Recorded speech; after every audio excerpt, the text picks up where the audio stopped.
Assalamualaikum warahmatullahi wabarakatuh.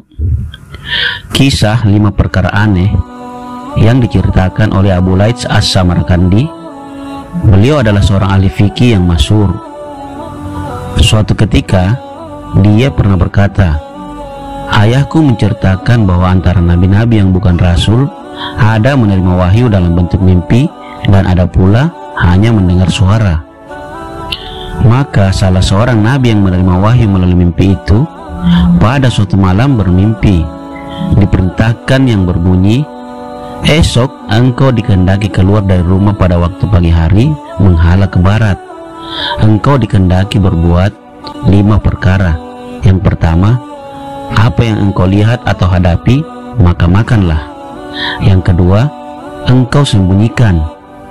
Yang ketiga, engkau terimalah. Yang keempat, jangan engkau putuskan harapan. Dan yang kelima, larilah engkau daripadanya.' Pada keesokan harinya, nabi itu pun keluar dari rumahnya menuju ke barat, dan kebetulan yang pertama dihadapinya ialah sebuah bukit besar berwarna hitam.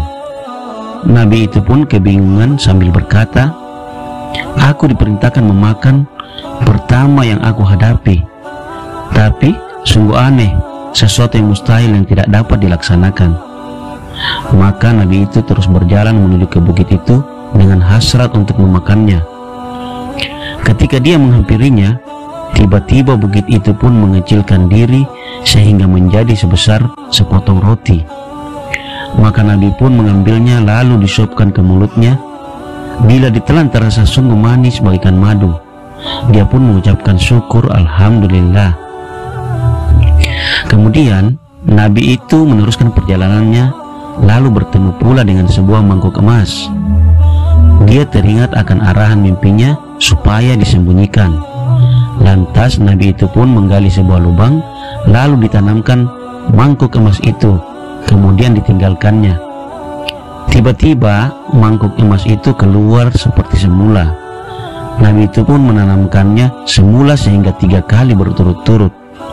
Maka berkatalah nabi itu, 'Aku telah melaksanakan perintahmu.' Lalu dia pun meneruskan perjalanannya tanpa disadari oleh nabi itu. Mangkuk emas itu keluar semula dari tempat ia ditanam.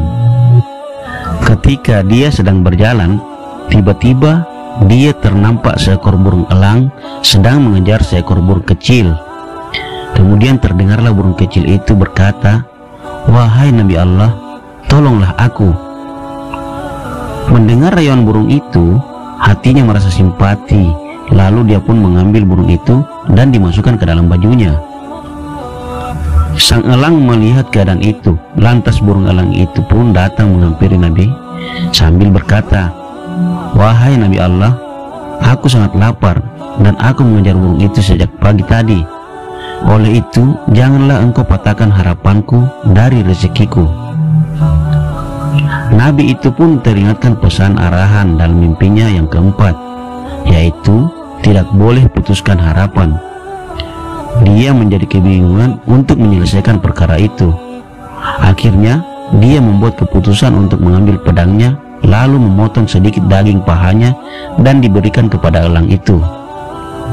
Setelah mendapat daging itu, sang elang pun terbang dan burung kecil tadi dilepaskan dari dalam bajunya.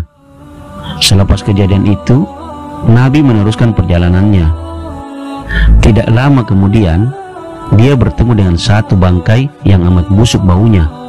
Maka dia pun bergegas lari dari situ karena tidak tahan menghirup bau yang menyakitkan hidungnya. Setelah menemukan lima peristiwa itu, maka kembalilah Nabi ke rumahnya. Pada malam itu, Nabi pun berdoa, dan dalam doanya dia berkata, 'Ya Allah, aku telah melaksanakan perintahmu sebagaimana yang diberitahu di dalam mimpiku. Maka jelaskanlah kepadaku arti semuanya ini.' Kemudian Nabi itu pun tertidur. Di dalam mimpi beliau telah diberitahu oleh Allah SWT bahwa bukit hitam yang mengecil itu yang engkau makan adalah amarah. Pada mulanya nampak besar seperti bukit, tetapi pada akhirnya jika bersabar dan dapat mengawal serta menahannya, maka marah itu pun akan menjadi lebih manis daripada madu. Mangkuk emas yang kau tanam itu adalah semua amal kebaikan atau budi. Walaupun disembunyikan, maka ia tetap akan nampak jua. Yang ketiga, jika sudah menerima amanah seseorang, maka janganlah kamu hianat kepadanya. Yang keempat, jika orang meminta kepadamu, maka usahakanlah untuknya demi membantu kepadanya meskipun kau sendiri berhajat. Dan yang kelima, bau yang busuk itu ialah ghibah atau menceritakan hal seseorang.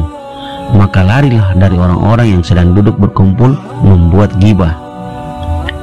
Saudara-saudaraku, kelima-lima kisah ini hendaklah kita semaikan dalam diri kita, sebab kelima-lima perkara ini senantiasa saja berlaku dalam kehidupan kita sehari-hari. Perkara yang tidak dapat kita lakukan setiap hari ialah berbicara aib orang. Memang menjadi tabiat seseorang itu suka berbicara masalah orang lain. Haruslah kita ingat bahwa membicarakan aib seseorang itu akan menghilangkan pahala kita. Sebab ada sebuah hadis dari Nabi mengatakan di akhirat nanti ada seorang hamba Allah akan terkejut melihat pahala yang tidak pernah dikerjakannya. Lalu dia bertanya, "Wahai Allah, sesungguhnya pahala yang kamu berikan ini tidak pernah aku kerjakan di dunia dulu." Maka berkatalah Allah Subhanahu wa Ta'ala, "Ini adalah pahala orang yang membicarakan aib tentang dirimu." Dengan ini haruslah kita sadar bahwa walaupun apa yang kita bicarakan itu memang benar, tetapi pembicaraan itu akan merugikan diri kita sendiri. Oleh karena itu, hendaklah kita jangan berbicara hal orang walaupun ia benar. Semoga dengan hikmah dari kisah ini kita semua dapat mengambil hikmahnya agar terlepas dari dosa-dosa yang tidak kita inginkan. Semoga bermanfaat. Assalamualaikum warahmatullahi wabarakatuh.